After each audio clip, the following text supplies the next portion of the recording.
पुण्यात भेसळयुक्त दारू पिल्यामुळे 15 जणांचा मृत्यू झाल्याच्या घटनेच्या पार्श्वभूमीवर महाराष्ट्रातील कोल्हापूर जिल्हा पोलीस प्रशासन ॲक्शन मोडवर आले आहे। कोल्हापूरच्या करवीर तालुक्यातील कणेरी गावात भेसळयुक्त दारू तयार करणाऱ्या 2 हातभट्ट्यांवर पोलिसांनी मोठी छापेमार कारवाई केली।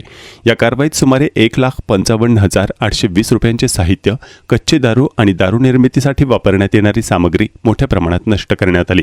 ही कारवाई कोल्हापूर जिल्ह्यातील गोकुळ शिरगाव पोलीस ठाणे आणि स्थानिक गुन्हे शाखेच्या पथकाने संयुक्तपणे केली।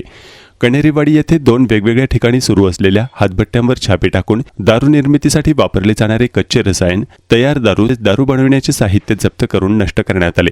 या सर्व मुद्देमालाची किंमत अंदाजे 1,55,820 रुपये इतकी असल्याचे सांगण्यात आलं। पुण्यातील दुर्घटनेनंतर कोल्हापूर जिल्ह्यात ज्या ठिकाणी अशी बेकायदेशीर हातभट्ट्या दारू सुरू आहे त्यांचा शोध घेण्यासाठी कोल्हापूर पोलीस आता विशेष मोहीम राबवत आहेत। दरम्यान परिसरात अशी चर्चा आहे की काही ठिकाणी अशा हातभट्ट्या पोलिसांच्या कथित आश्रयामुळे सुरू असल्याचा आरोप केला जात आहे।